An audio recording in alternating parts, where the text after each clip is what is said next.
Visi GBI Sentral Taman Ratu menjadi gereja yang menjangkau, memuridkan, dan mengutus orang bagi Kristus. Misi mengasihi Tuhan dan sesama mulai dari keluarga. Shalom Jemaat Sentral Taman Ratu. Kita berjumpa lagi di dalam ibadah raya online pada hari ini, hari Minggu tanggal 28 Juni 2020. Kita masih beribadah secara online. Dan bulan ini kita membahas tema tentang keluarga. Dan hari ini, minggu ini, kita membahas tentang warisan iman. Karena itu mari kita ajak seluruh keluarga kita yang ada di rumah, kita mau bersama-sama memuji menyembah Tuhan dan mendengarkan firman Tuhan bersama-sama dengan keluarga kita. Dan juga kita persiapkan diri kita masing-masing untuk kita beribadah. Salam umat Tuhan yang dikasihi Tuhan, umat Tuhan yang berada di rumah bersama dengan keluarga masing-masing. Biarlah hari ini kita mau bersama-sama beribadah, meskipun secara online kita percaya hadirat Tuhan tetap sama, dan kita akan terus diberkati oleh setiap peribadatan kita, dan hadirat Tuhan selalu menjamah setiap kita. Kita akan menaikkan satu pujian bahwa kita percaya Allah yang tetap sama dahulu, sekarang, bahkan selama-lamanya. Dia yang tidak pernah meninggalkan kita. Kita mau mengangkat wajah kita, kita mau mengangkat tangan kita, mengagungkan nama Dia. Katakan betapa ajaib dan dahsyatnya Tuhan.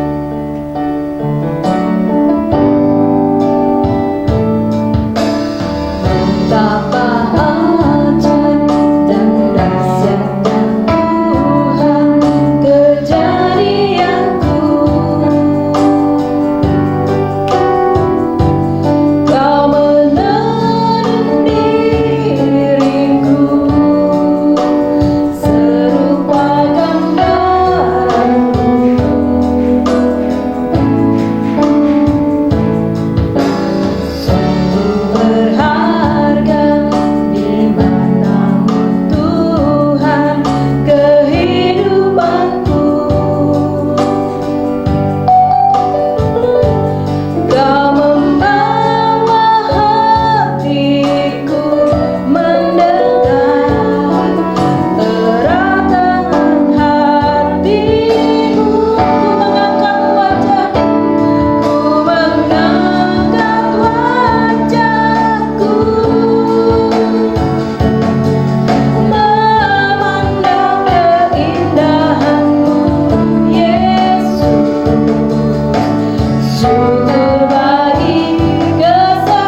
berkati juga dengan kebenaran firman-Mu yang berbicara tentang keluarga, khususnya tentang warisan iman. Biarlah ya Tuhan, setiap keluarga, lepas keluarga, boleh terus dibekali oleh kebenaran firman Tuhan yang terus akan menuntun setiap jalan kehidupan kami, supaya kami tetap Tuhan, hati kami, tujuan dan fokus hidup kami hanya kepada kekekalan yang Engkau janjikan. Terima kasih Tuhan, terpujilah Engkau Tuhan buat selama-lamanya. Di dalam nama Tuhan Yesus kami berdoa dan bersyukur. Haleluya, amin. Sebelum kita mendengarkan sharing oleh hambanya Pendeta Dr. Yunike Sadra, kita akan menaikkan pujian kita kepada Tuhan. Kita akan memuji Tuhan dengan sorak-sorai dan nyanyian. Kita katakan namanya Tuhan, menara yang teguh. Haleluya.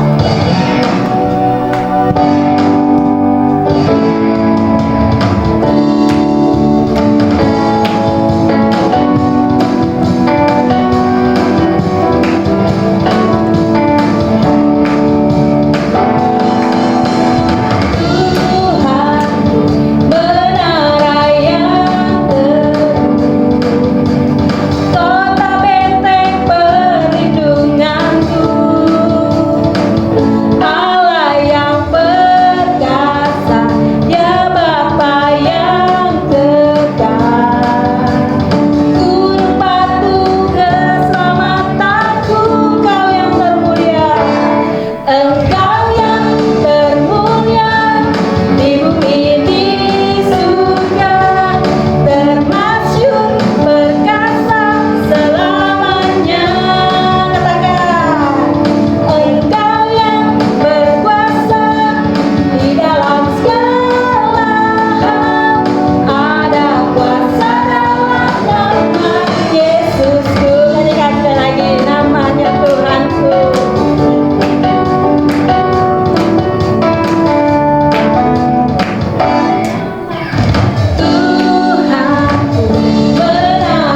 hambanya sudah berada di tengah-tengah kita. Tapi sebelumnya kita akan menaikkan pujian bersatu dalam kasih.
Shalom jemaat Tuhan yang dikasihi, senang bisa bertemu kembali dengan Bapak Ibu Saudara semua.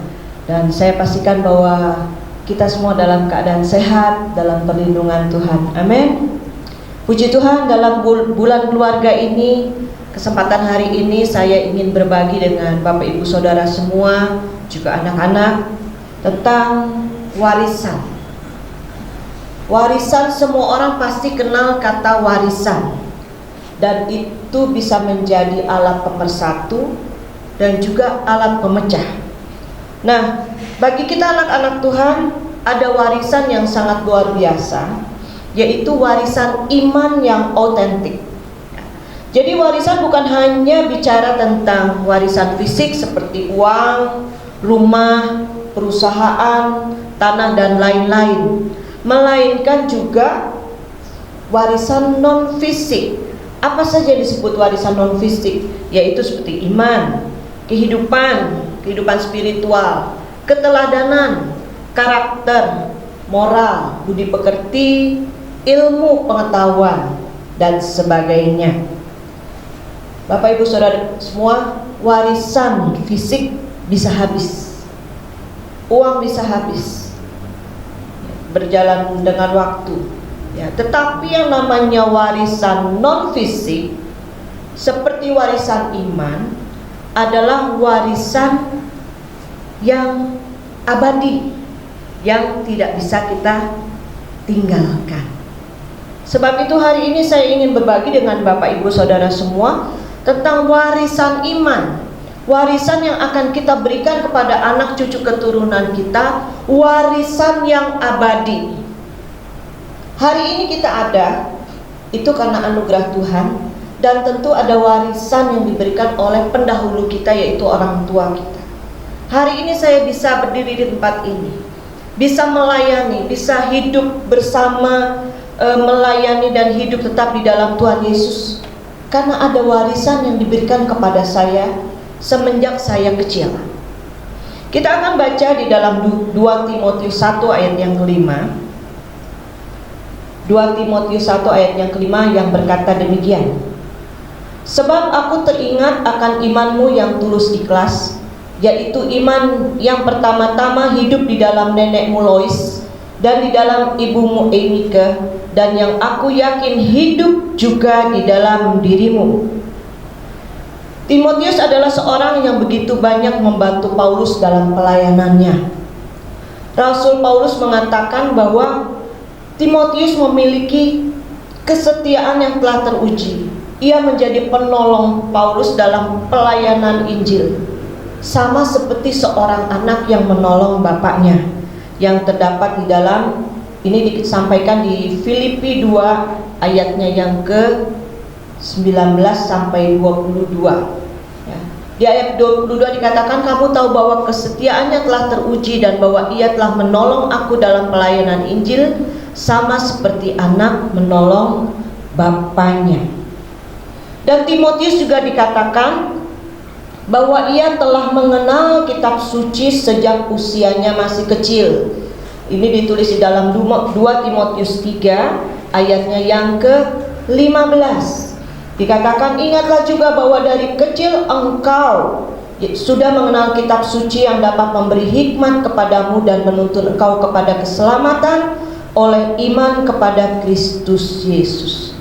Nah, siapa yang mengajarkan ini kepada Timotius sehingga Timotius bisa mengerti firman Tuhan, melakukannya sejak kecil? Firman Tuhan yang memberikan hikmat dan menuntun dia dalam segala kelakuan, dan dia mempunyai keselamatan yang kekal, yang dia percaya bahwa Yesus Kristus menjadi Tuhan dan Juru Selamatnya. Kita tahu di dalam pembacaan Alkitab tadi bahwa Timotius mendapatkan warisan iman ini dari neneknya Lois dan ibunya Eunike. Ibu Timotius adalah seorang Yahudi, ayahnya seorang Yunani. Tetapi Eunike sangat luar biasa sebagai ibu. Dia menanamkan nilai-nilai, dia menanamkan kebenaran firman Tuhan yang luar biasa kepada Timotius. Dan akhirnya Paulus melihat dan merasakan pribadi yang keren banget di dalam diri Timotius. Dan tentunya Paulus memakai dia karena dia melihat satu sisi ada iman yang luar biasa yang telah diajarkan oleh orang tuanya, ya.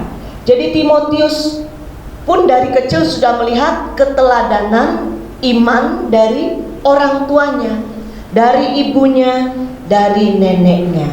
Nah, bagaimana kita semua? Mengapa kita perlu mewariskan iman kepada anak cucu keturunan kita? Karena iman ini, warisan iman ini yang menjadi kesaksian hidup, living witness.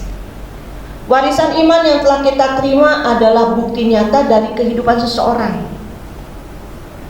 Timotius adalah bukti nyata warisan iman, yang memiliki warisan iman, dan ini juga warisan iman yang dia pelajari dan atau yang dia dapat dari kehidupan Paulus, ya.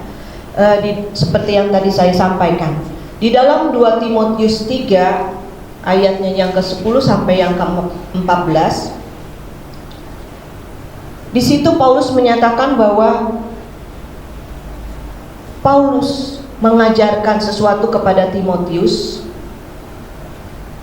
Dikatakan begini, tetapi engkau, Timotius ya, telah mengikuti ajaranku, Paulus, cara hidupku, pendirianku, imanku, kesabaranku, kasihku, dan ketekunanku. Engkau telah ikut menderita penganiayaan dan sengsara seperti yang telah kuderita di Antiokhia dan di Ikonium dan di Listra. Semua penganiayaan itu kuderita dan Tuhan melepaskan aku daripadanya. Memang setiap orang yang mau hidup beribadah di dalam Kristus Yesus akan menderita aniaya. Di dalam ayat yang ke-14, tetapi hendaklah engkau tetap berpegang pada kebenaran yang telah engkau terima dan engkau yakini, dan selalu mengingat orang yang telah mengajarkannya kepadamu. Jadi Bapak Ibu Saudara semua, warisan yang kita terima itu bukan untuk kepentingan diri kita sendiri, tetapi apa yang kita terima itu kita bagikan lewat kehidupan kita dan menjadi berkat bagi banyak orang, bagi generasi kita selanjutnya. Di masa pandemi ini kita memiliki banyak waktu.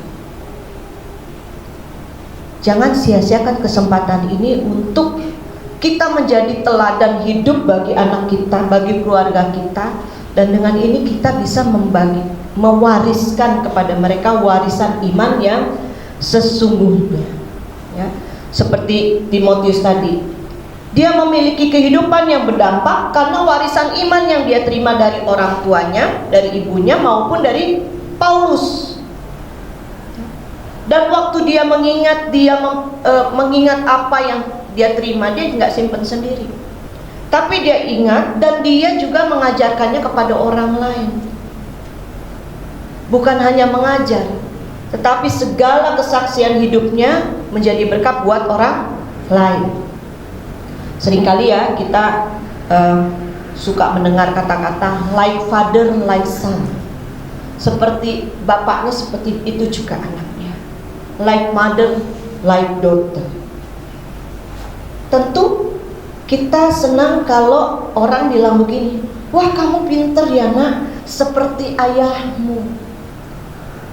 Jangan sampai kita mendengar orang, memang anak itu nakal, bejat, kayak siapa sih? Kayak bapaknya atau kayak ibunya. Nah, itu artinya kita tidak meninggalkan warisan iman yang baik kepada anak, warisan kehidupan, kesaksian hidup yang baik buat anak-anak. Akhirnya anak-anak tidak mendapatkan sesuatu keteladanan, kesaksian hidup dari mama papanya, maka anak-anak juga males ngikutinnya. Ya seringkali kan gini, kamu jangan bohong, nggak boleh bohong, tapi mamanya yang ngajarin bohong. Dia melihat kesaksian hidup mamanya, mama kan juga suka bohong, suka bilang, nanti kalau ada yang cari mama bilang nggak ada ya. Nanti kalau Papa tanya, tadi mama kemana? Jangan bilang mama tadi ke mall ya. Atau papa bilang begini ke anaknya, jangan bilang mama ya, kalau tadi papa ketemu tante itu. Wow, ini merupakan contoh dari hal-hal yang kecil, tetapi anak-anak bisa belajar tentang kesetiaan, kejujuran. Nah, sebab itu kita penting menjadi saksi hidup bagi anak cucu keturunan kita. Dan yang kedua, kenapa kita perlu mewariskan iman? Supaya keturunan kita ini bisa mencapai garis akhir, mencapai tujuan utama dalam kehidupan kita, mencapai garis akhir. Seperti yang disampaikan di dalam 2 Timotius 4 ayatnya yang ke-7 dan ke-8, Rasul Paulus bilang begini, aku telah mengakhiri pertandingan yang baik, aku telah mencapai garis akhir, dan aku telah memelihara iman. Sekarang tersedia bagiku mahkota kebenaran yang akan dikaruniakan kepadaku oleh Tuhan Hakim yang adil pada harinya. Tetapi bukan hanya kepadaku, melainkan juga kepada semua orang yang merindukan kedatangannya. Jadi kita mengantar anak-anak kita sampai garis akhir kehidupan mereka. Banyak orang yang berkata gini, pokoknya udah dibaptis, udah. No, tidak sampai di situ saja. Tetapi kita harus bisa menggiring anak-anak kita, cucu kita, keluarga kita untuk bisa mencapai garis akhir, finishing well, mengakhiri dengan baik, mengakhiri pertandingan ini dengan benar. Dan dikatakan aku telah memelihara iman. Bapak ibu saudara semua, tantangan ada, masalah selalu ada, pergumulan juga ada dalam kehidupan kita sehari-hari, yang menyebabkan ada orang-orang yang tidak kuat imannya ini menyerah, marah sama Tuhan, kecewa, bahkan meninggalkan Tuhan. Kesulitan kecil dengan iman yang tidak kuat bisa menjadi alasan untuk meninggalkan Tuhan. Belum dapat jodoh, ada yang mau, tidak seiman, ya udah deh, mamanya bilang, ya udah deh, ambil aja nak, nanti gampang, tinggal dia kita tarik. Padahal belum tentu, mungkin anak kita yang ditarik. Enggak apa-apa, nanti udah ikutin dulu ajarannya, nanti waktu udah nikah kamu balik lagi ke gereja. Jangan salah, kita tidak boleh menjadi orang tua yang tidak mengantar anak kita sampai garis akhir. Udah kamu udah selesai kuliah, udah kerja, ya udah itu tanggung jawabmu. No, itu tetap menjadi tanggung jawab kita sebagai orang tua, bisa menghantar mereka sampai garis akhir. Sampai hari ini ibu saya, mama saya seringkali juga berkata atau memonitor kehidupan kerohanian saya, suka mengingatkan, mendoakan, bahkan hal-hal yang lain ya. Kita tahu anak-anak generasi sekarang ini, milenial ini bukan orang-orang yang tough. Menurut penelitian seperti itu, tidak tangguh seperti zaman-zaman saya, zaman mungkin yang lebih senior dari saya ya. Nah, namun seseorang yang memiliki iman teguh di dalam Tuhan, dia akan dimampukan Tuhan untuk setia mengiring Tuhan dan mentaati firman-Nya, perintahnya sampai akhir hidupnya. Itu yang merupakan cita-cita kita. Amin. Saya teringat ada satu lagu yang berkata gini, saya mau iring Yesus, saya mau iring Yesus sampai selama-lamanya, meskipun saya susah menderita dalam dunia, saya mau iring Yesus sampai selama-lamanya. lamanya. Penyakit, penderitaan tidak akan memisahkan kita dari kasih Tuhan. Amin. Saya teringat almarhum papa saya, waktu dia mengalami sakit yang berat. Saya tanya, "Pak, apakah papa menyesal ikut Tuhan?" Enggak. "Papa, saya minta maaf karena saya belum bisa melayani papa dengan baik, mengobati papa dengan excellent." Enggak. "Saya percaya apa yang Tuhan lakukan itu baik buat saya. Saya akan tetap setia." Terus dia nyanyi satu pujian, "Semua baik." Wah, itu membuat saya menangis, dan itu yang terus ingat di dalam pikiran saya. Pesan-pesan yang terakhir dikatakan, kamu harus hidup yang lurus, hidup yang putih bersih, jangan miring ke kiri ke kanan. Kata-kata itu merupakan warisan iman buat anak cucu, buat saya pribadi, ya. Jadi warisan iman yang kita terima akan membuat kita menjadi saksi bagi banyak orang. Seperti warisan iman yang diterima oleh Timotius pada saat masih muda, dia bisa menjadi saksi bagi banyak orang, bahkan melayani jemaat, berbagai macam jemaat di berbagai kota pada saat itu. Dan sekali lagi, warisan iman ini yang akan membawa anak cucu kita kepada kekekalan. Mereka mempunyai iman yang teguh di dalam Tuhan Yesus. Jadi kalau ada orang tua atau kerabat yang sudah mendahului, kita bisa bilang sampai jumpa ya di surga. Karena kita yakin bahwa iman yang dimiliki kita dan anak-anak kita yang akan mempertemukan kita di dalam kerajaan Allah. Amin. Dan iman kita pun harus kita bagikan kepada orang lain, membawa orang lain untuk masuk di dalam kekekalan. Mungkin hari ini kita belum bisa menjadi orang tua yang memberikan keteladanan tentang iman ini, kesaksian hidup kepada anak-anak. Bapak Ibu gak perlu khawatir, gak perlu cemas, karena firman ini hari ini mengingatkan kita, tidak ada kata terlambat, atau lebih baik terlambat daripada tidak pernah sama sekali.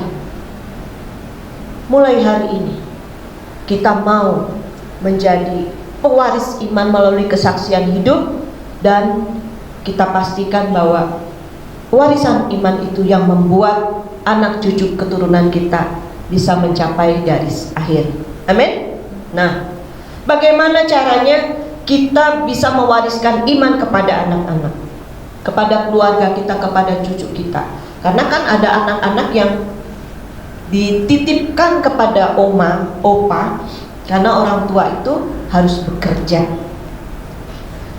Nah, yang pertama adalah mengajarkan firman Tuhan. Di dalam Ulangan 6 ayatnya yang ke-6 dan 7, wah ini firman Tuhan yang luar biasa, ya. Di dalam ayat yang ke-6 dan 7 dikatakan, apa yang kuperintahkan kepadamu pada hari ini haruslah engkau perhatikan. Haruslah engkau mengajarkannya berulang-ulang kepada anak-anakmu dan membicarakannya apabila engkau duduk di rumahmu, apabila engkau sedang dalam perjalanan, apabila engkau berbaring, apabila engkau bangun. Kita mengajarkan firman Tuhan kepada anak-anak dan cucu kita. Itu adalah salah satu cara bagaimana kita sebagai orang tua, opa oma, bisa mewariskan iman kepada mereka, kepada anak cucu kita. Dan ini merupakan hal yang sangat penting untuk mengajarkan firman Tuhan kepada generasi penerus kita sejak dini. Siapa di sini yang suka cerita untuk anak-anak? Kalau mau tidur, bacain Alkitab. Nah, ini salah satu cara bagaimana kita mengajarkan firman Tuhan kepada anak-anak. Dikatakan di dalam Ulangan 6 tadi, selagi ada kesempatan, setiap waktu duduk, Duduk bersama, biasanya kita duduk bersama di mana sih? Kalau nggak lagi nonton TV, di meja makan. Saya ingat waktu anak-anak saya mereka masih bersekolah SD, SMP, SMA. Setiap pagi kami duduk bersama dan kami baca Alkitab bersama-sama. Ya, kok seluruh pasal ya, tapi ada ayat-ayat setiap hari. Waktu itu yang paling saya ingat waktu kita baca Amsal. Nah, di dalam Amsal itu kita baca 1, 2, 3 ayat saja. Satu hari anak saya berkata gini, "Mah, bukannya kemarin ini kita udah baca ayat ini?" "Oh, kamu ingat ya?" Memang Amsal itu ada ayat-ayat yang diulang.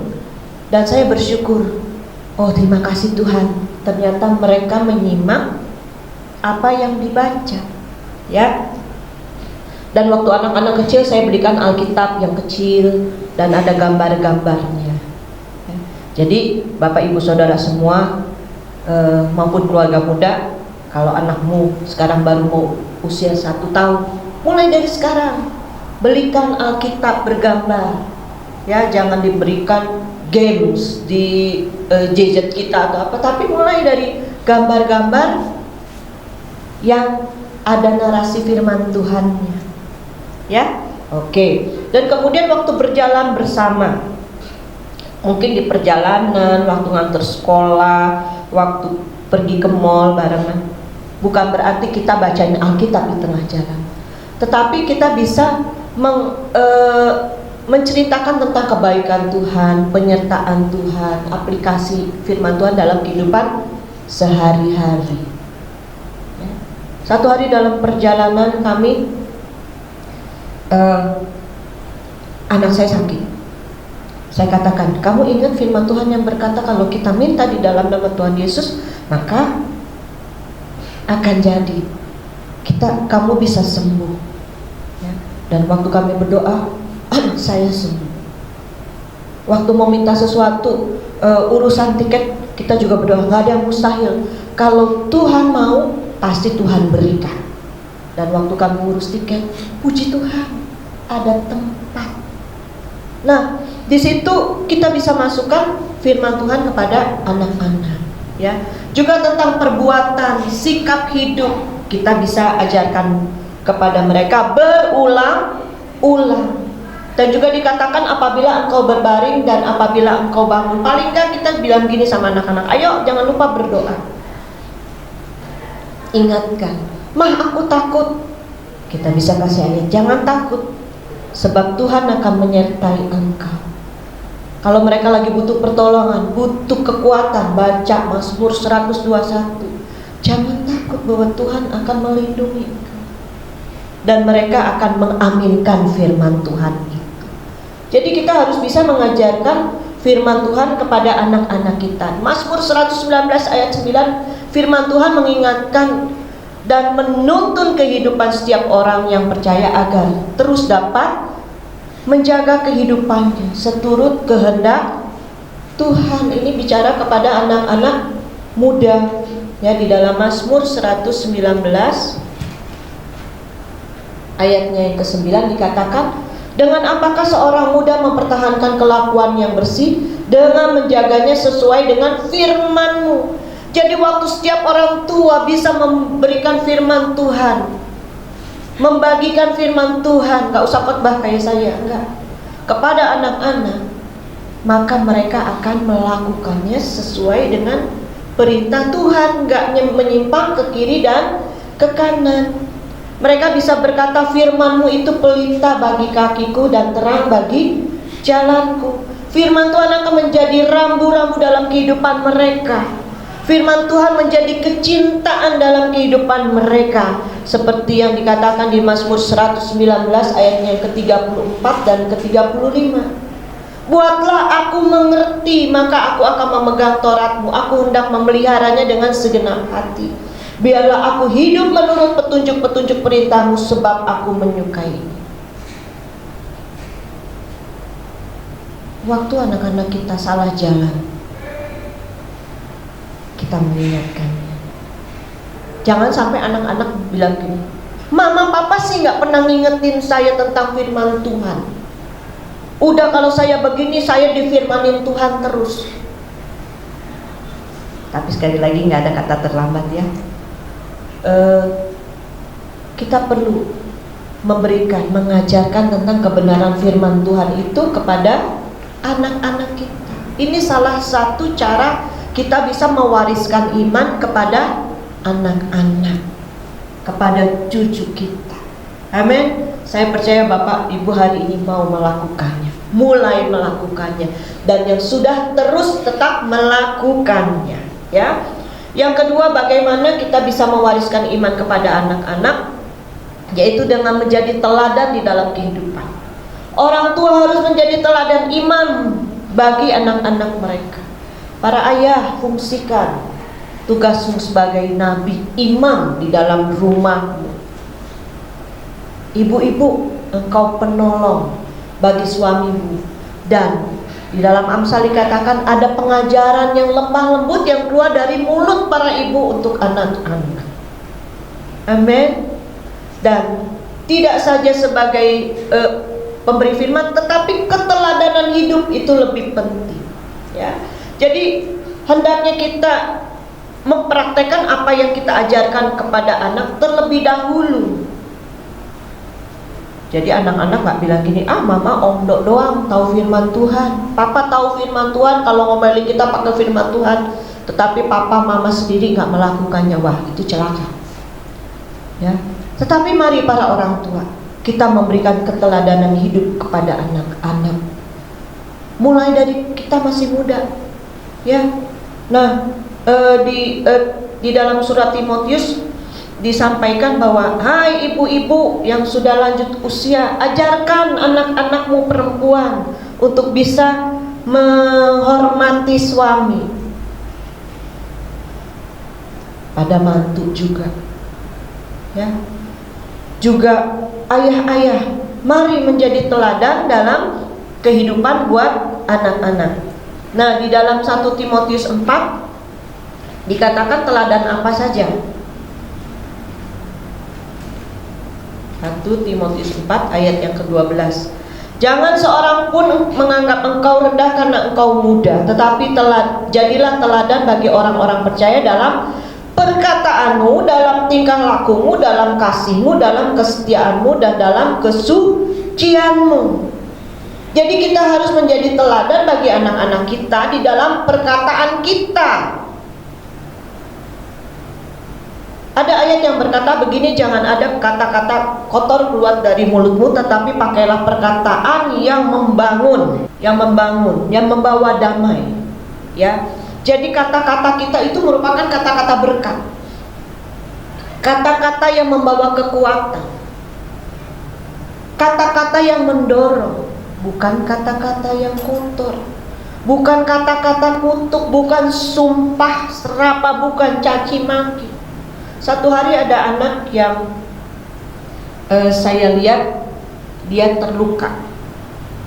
Saya katakan, kenapa kamu terluka? Kenapa mukamu begini?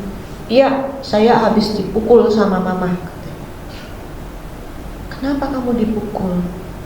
Pasti kamu melakukan sesuatu yang tidak baik ya, yang bikin mama marah. Iya tante. Kenapa? Aku ngomong jelek, mama marah. Mama marah-marah ke aku. Kamu memang ngomong apa? Memang dia menyampaikan kata-kata yang tidak pantas, kata-kata yang tidak baik. Terus saya katakan gini, siapa yang ngajarin? Kamu dengar dari mana? Mama ngomong begitu. Masa kalau mama ngomong gitu aku gak boleh ngomong? Apakah kita menjadi teladan dalam kehidupan anak-anak kita? Sebab itu kita harus berkata-kata yang baik. Satu hari anak saya pulang dengan nilai yang jelek. Dia bilang gini, mama, aku nilainya jelek hari ini. Berapa? Matematikanya waktu itu dapat 4. Terus saya tanya, ada yang lebih jelek nggak dek? Ada. Oh ya nggak apa-apa, masih ada yang lebih jelek. Jadi kamu belum yang terjelek di kelas. Ya, besok kamu mesti tingkatkan lagi. Aku nggak bisa, ma, aku kan memang nggak bisa matematika. Enggak, kamu pinter, anak pinter, kamu bisa. Kalau nggak ngerti tanya sama mama. tanya sama papa, tanya sama temen, ya. Pokoknya jangan menyerah. Pasti besok kamu bisa. Tapi aku nggak bisa jadi juara. Nggak apa-apa. Yang penting lulus. Ya, saya ngomong gitu. Dan itu tidak menjadi beban. Karena sekarang banyak mama-mama nih yang selalu gini. Pokoknya ranking 1 ya, ranking 1 sampai 5. Kalau enggak, awas ya nggak dapet hadiah. Masih untung dibilang nggak dapet hadiah. Kalau dia bilang gini, awas ya, kalau nggak ranking 1 sampai 10, nggak mau aku anak. Wah, bahaya tuh. Ya. Tetapi waktu kita memberikan keteladanan hidup dan selalu kita mendoakan mereka, maka mereka akan menjadi anak-anak yang pandai. Karena ada kata-kata berkat yang kita keluarkan. Kamu anak pinter nak, kamu anak baik. Jangan bilang kalau anaknya lagi nakal, dasar nakal, nggak bisa diem kayak. Nah, mulai dah keluar kata-kata kebun binatang. Jangan ada kata-kata yang keluar yang menyakiti. Dikatakan bapak-bapak jangan sakiti hati anak-anak. Ya, itu tadi perkataanmu. Kemudian apa tadi lagi? Dikatakan tingkah lakumu. Mari kita yang sudah menerima Tuhan dipenuhi Roh Kudus, kita harus menghasilkan buah roh. Kita jangan hidup di dalam kedagingan kita, tetapi kita harus hidup di dalam roh. Amin. Ya, jadi tingkah laku kita juga tidak menyakitkan. Tingkah laku kita bukan perkara-perkara yang sia-sia, yang menyakitkan, yang jahat, tapi kita berlaku yang benar, supaya kita jadi teladan bagi anak-anak kita dan kita bisa mewariskan iman itu kepada anak-anak. Anak-anak nggak bilangin, percuma papa ke gereja, mama ke gereja, kelakuan. Tetapi waktu mereka melihat kelakuan orang tuanya yang selalu baik, mereka bisa melihat iman papa mamanya luar biasa waktu menghadapi masalah. Waktu disakiti orang tetap tenang dan berdoa. Mereka akan mengikuti jejak kita. Nggak balas kejahatan dengan kejahatan.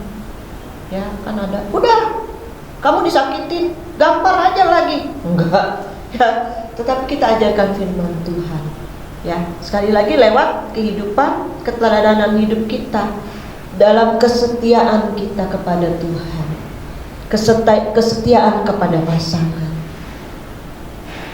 Gak ingkar janji, orang yang berintegritas, ya. Dikatakan dalam kasih dan di dalam kesucian.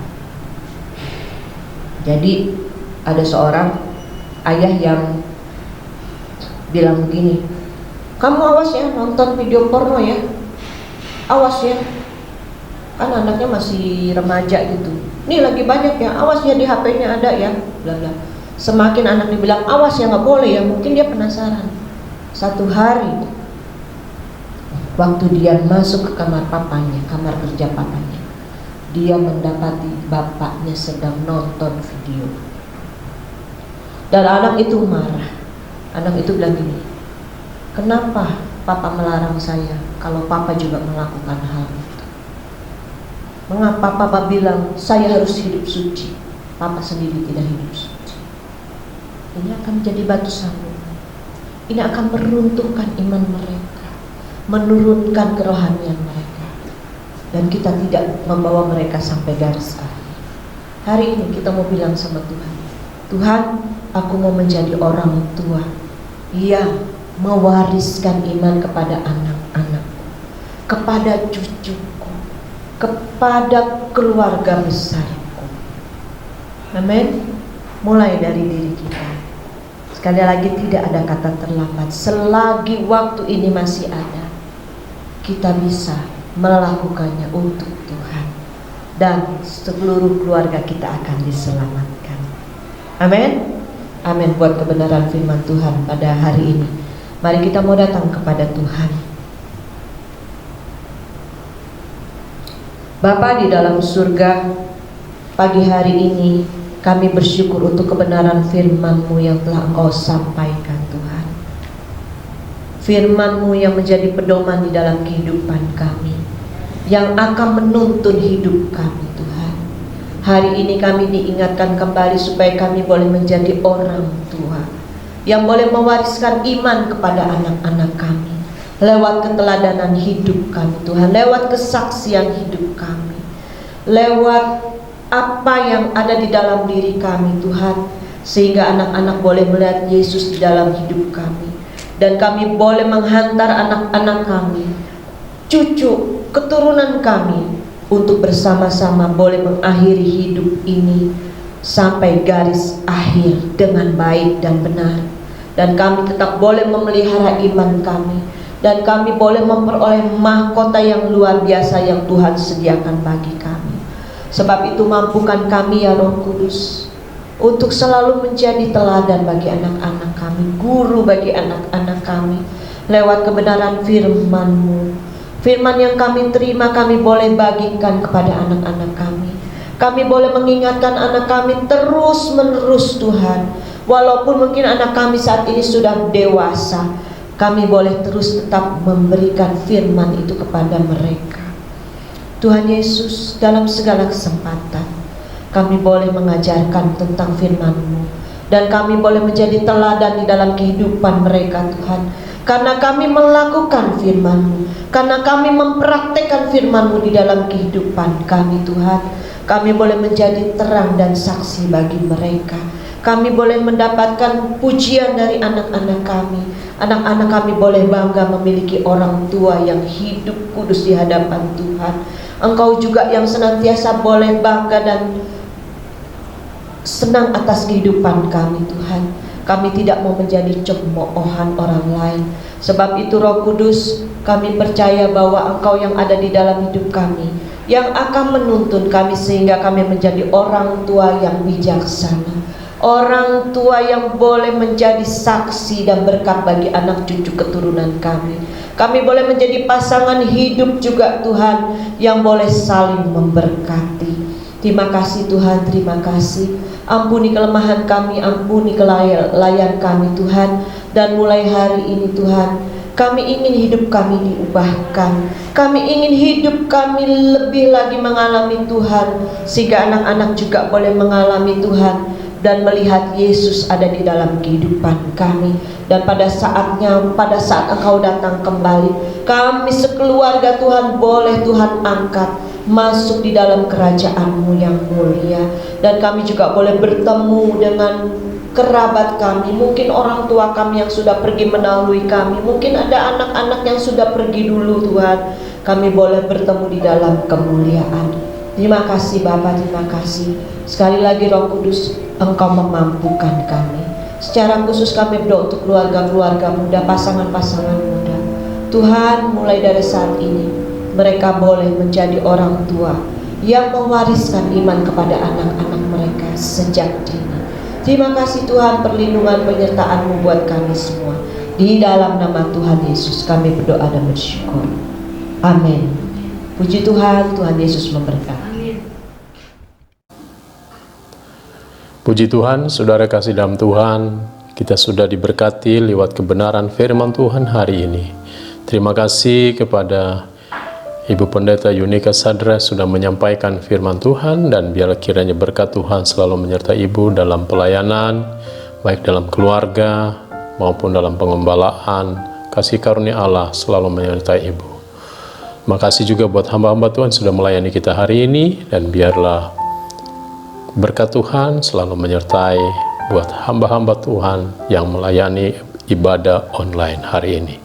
Baik saudara kasih dalam Tuhan, sebelum kita akan masuk dalam doa syafaat, kita akan juga berdoa bagi saudara-saudari kita yang berulang tahun di minggu ini. Kita akan berdoa buat adik Yosua Leonard dan adik Lovenka. Kita juga akan berdoa buat Ibu Dinar Nainggolan yang tepatnya tanggal 28 hari ini juga berulang tahun. Dan biarlah berkat Tuhan selalu menyertai Ibu Dinar dimanapun berada. Mari Bapak Ibu kita tundukkan kepala, kita akan berdoa. Bapa di surga, terima kasih Tuhan, kami mengucap syukur kepadamu pada hari ini Tuhan, secara khusus buat ibadah online kami. Kami bersyukur buat penyertaan Tuhan dalam ibadah kami, sehingga boleh Engkau memberkati dan memimpin ibadah kami dari awal sampai akhirnya. Kami berdoa juga Tuhan buat khususnya para hamba-hamba Tuhan yang sudah melayani, biar kasih karunia Tuhan menyertai dan memberkati mereka baik dalam pribadi maupun dalam keluarga mereka masing-masing. Kami berdoa juga buat jemaat-Mu ya Tuhan, secara khusus bagi mereka yang berulang tahun di minggu ini. Tuhan berkati buat adik Yosua Leonard, buat adik Lovenka, dan juga buat Ibu Dinar Nainggolan. Juga Tuhan memberkati mereka dengan bertambah usia. Kami percaya bertambah pula kasih karunia yang Allah nyatakan dalam hidup mereka ya Tuhan. Biarlah penyertaan Tuhan sempurna dalam hidup mereka. Terima kasih Bapa. Kami juga berdoa buat seluruh jemaat Tuhan Taman Ratu, kiranya Tuhan yang memberkati mereka, baik pribadi, keluarga, maupun usaha-usaha yang mereka kerjakan. Tuhan, Engkau yang menjamah mereka dan memberkati. Mereka yang sedang sakit juga Tuhan jamah dalam nama Yesus, dan bila mujizat Allah terjadi dalam hidup mereka, mereka boleh mengalami kesembuhan ya Tuhan. Mereka juga yang membutuhkan pekerjaan hari-hari ini juga Tuhan berkati, sehingga mereka juga boleh mendapatkan pekerjaan. Kami berdoa hanya kepada Engkau ya Tuhan, dan kami percaya pertolongan-Mu sempurna dalam hidup kami. Terima kasih Bapa di surga. Kami juga berdoa untuk keadaan bangsa dan negara kami, pemerintah kami Indonesia, secara khususnya dalam menghadapi suasana saat-saat ini Tuhan. Kiranya Tuhan menolong dan memberkati, sehingga dalam menyelesaikan keadaan bangsa kami, terlebih khusus dalam menghadapi situasi COVID-19 ini, biarlah kiranya semua boleh berjalan baik. Memberkati juga buat tim medis yang ada juga Tuhan, buat seluruh pasien yang masih hari ini juga dirawat juga akibat COVID-19. Tuhan jamah dan sembuhkan mereka. Terima kasih Tuhan. Dan sebentar juga Bapa di surga, kami akan mengakhiri ibadah online kami, dan biarlah berkat Tuhan selalu menyertai kami. Akhirnya Bapak Ibu Saudara kasih dalam Tuhan, mari angkat tanganmu dan terimalah berkat Tuhan. Segala berkat ini akan datang kepadamu dan menjadi bagianmu jika engkau mendengarkan suara Tuhan Allahmu. Diberkatilah engkau di kota, dan diberkatilah engkau di ladang. Diberkatilah buah kandunganmu dan hasil ternakmu. Diberkatilah buah bakulmu dan di tempat adonanmu. Diberkatilah engkau pada waktu masuk, dan diberkatilah engkau pada waktu keluar. Kasih karunia dari Allah Bapa, damai sejahtera dari Tuhan Yesus, dan persekutuan dengan kuasa Roh Kudus menyertai kita sekalian mulai sekarang sampai selama-lamanya. Tuhan Yesus datang kali yang kedua. Haleluya, haleluya, amin.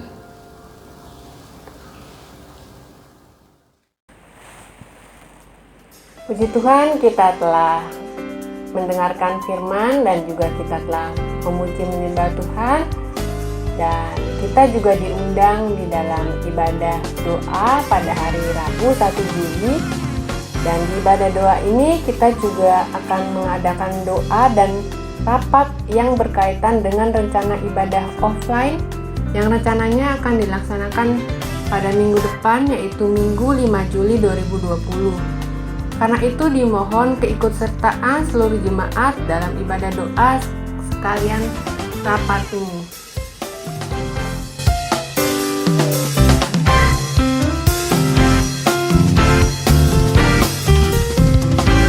Minggu depan kita akan melaksanakan ibadah raya offline, artinya kita bisa datang ke tempat ibadah, yaitu ada di 2 tempat, yaitu di SGC dan di HOK.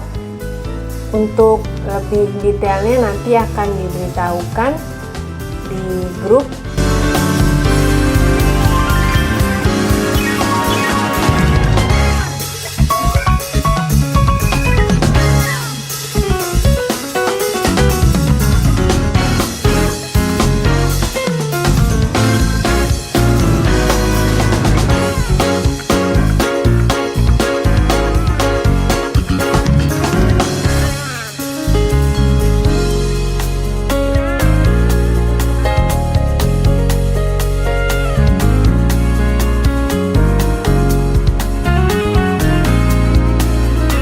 Berhari Minggu, Tuhan Yesus memberkati.